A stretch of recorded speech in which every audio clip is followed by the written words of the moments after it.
Friends, I am Pradeep Jha. Welcome you to my YouTube channel Knowledge Point.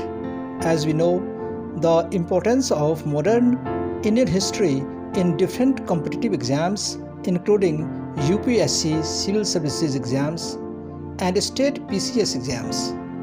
I would be glad to give you a brief knowledge of the topic in a series of videos that will explain you very clearly the historical facts. So guys, let's start from the very root of the modern Indian history. My focus of explanation will be the growth and expansion of British trading company named East India Company, as it was the British company which ruled over India for hundreds of years. Other European trading companies will be presented just for context purposes. This golden bird of the world was unknown to the Europeans before 15th century. Many European adventure expeditions discovered new lands for them. In a similar expedition in 1577, Francis Drake set out on an expedition from England to plunder Spanish settlements in South America in search of gold and silver. Spanish settlements means Spanish people. Spanish traders made settlements in South American countries, South American areas or lands, you can say. So Francis Drake set out on the expedition, sailed across Pacific Ocean in 1579, known then only to the Spanish and Portuguese. Portuguese, another Europeans. So, sailed across Pacific Ocean in 1579, known then only to the Spanish and Portuguese. He eventually sailed into the East Indies and came across the Malaccas, also known as the Spice Islands, and met with Sultan Babullah. He traded exotic spices including cloves and nutmeg in return of linen, gold and silver. Drake returned to England in 1580 and became a celebrated hero there. London merchants presented a petition to Queen Elizabeth for permission to sail to the Indian Ocean. The aim was to deliver a decisive blow to the Spanish and Portuguese monopoly for Far Eastern trade. Remember, Spain, Portugal, and later Denmark were far ahead of their English counterparts in exotic trades. Elizabeth granted her permission.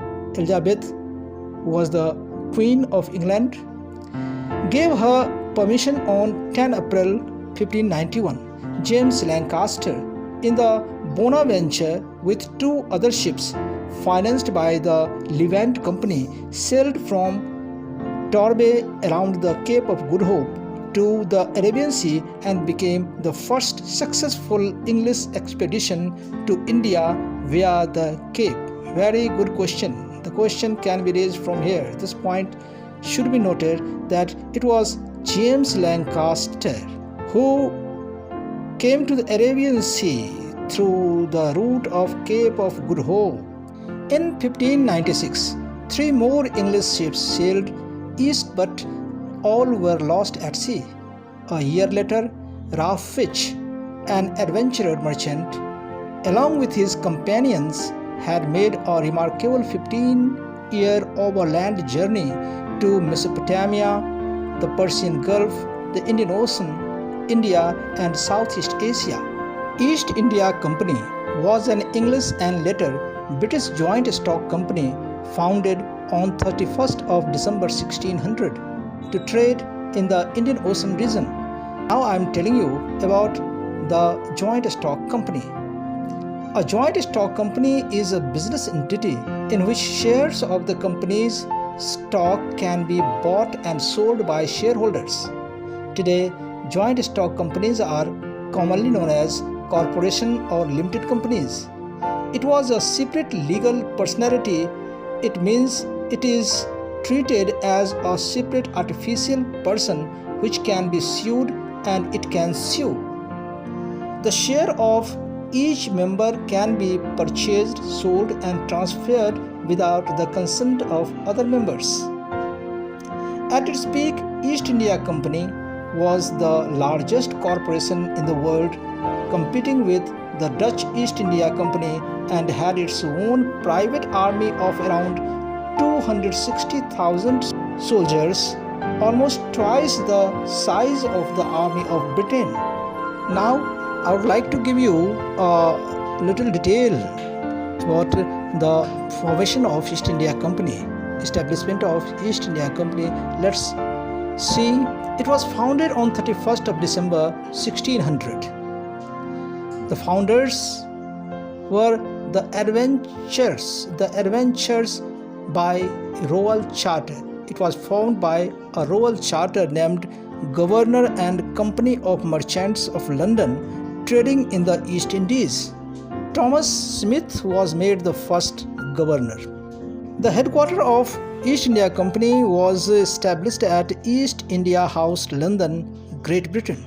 The trading product it trades with are cotton, silk, indigo dye, sugar, salt, spices, saltpeter, tea and opium. The fate of this company later was that it was nationalized later on. Territories and responsibilities ceded to the British government by the Government of India Act 1858. It was dissolved by the East India Stock Dividend Redemption Act 1873. On 1st June 1874, it was completely defunct. The East India Company ships docked at Surat in Gujarat in 1608. The company established its first Indian factory in 1613 at Surat, Gujarat, and its second in 1616 at Machilipatnam on the Andhra coast of the Bay of Bengal. So this must be remembered. James first granted subsidiary licenses to other trading companies in England. James I, the King of England. However, in 1609, he renewed the East India Company's charter for an indefinite period with the provision that its privileges would be annulled, means will be ended if trade was unprofitable for 3 consecutive years. Captain Thomas Best defeated the Portuguese in the Sea of Surat and impressed Jahangir, the Mughal emperor, granted permission to the English in early 1613 to establish a factory at Surat under Thomas Aldworth. For that, in April 1609, Captain Hawkins arrived in Jahangir's court. In 1615, James I instructed Thomas Roe to visit Mughal Emperor Jahangir, who was the Mughal emperor at that time from 1605 to 1627, to arrange for a commercial treaty that would give the company exclusive rights to reside and establish factories in Surat and other areas. Thomas Roe was unsuccessful in concluding a commercial treaty with the Mughal emperor. He was able to secure a number of privileges, including permission to set up factories at Agra, Ahmedabad and Bharuch. The company, which benefited from the imperial patronage, soon expanded its commercial trading operations. It eclipsed the Portuguese Estado da India, which had established bases in Goa, Chittagong and Bombay. Portugal later ceded Bombay to England as part of the dowry of Catherine of Braganza on her marriage to King Charles II in 1662. Bombay was given over to the East India Company on an annual payment of £10 only in 1668. Till then, it was with King Charles II. Later, Bombay was made the headquarters by shifting the seat of the Western Presidency from Surat to Bombay in 1687. Remember, the first factory was established at Surat. The same Surat was made the Western Presidency and shifted to Bombay. The English company's position was strengthened by the Golden Farman issued to them by the Sultan of Golconda in 1632. On a payment of 500 pagodas, that was the currency, a year, they earned the privilege of trading freely in the ports of Golconda. A member of the Machilipatnam Council, the British merchant Francis Day in 1639 received from the ruler Chandragiri permission to build a fortified factory at Madras, which later became the Fort St. George and replaced Machilipatnam as the headquarters of the English settlements in South India. So the second factory established, that was the Machilipatnam, was made the headquarters of English settlements in South India and shifted to Madras. The East India Company established trading posts in Surat, Madras, Bombay and Calcutta.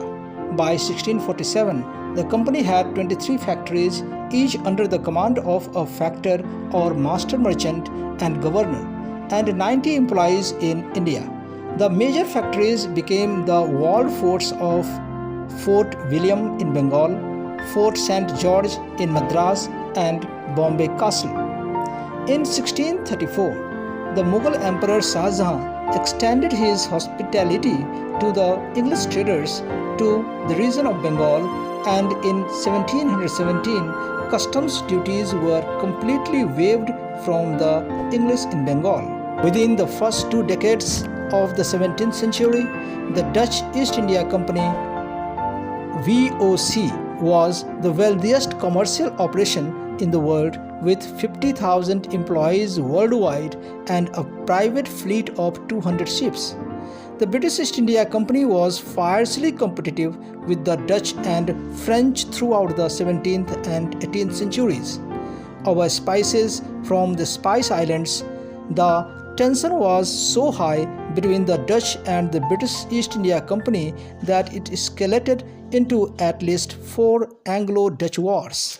For further explanation, just wait for another video to come. I would like to request you to subscribe the channel so that you may get the next video of this series very easily. Thank you.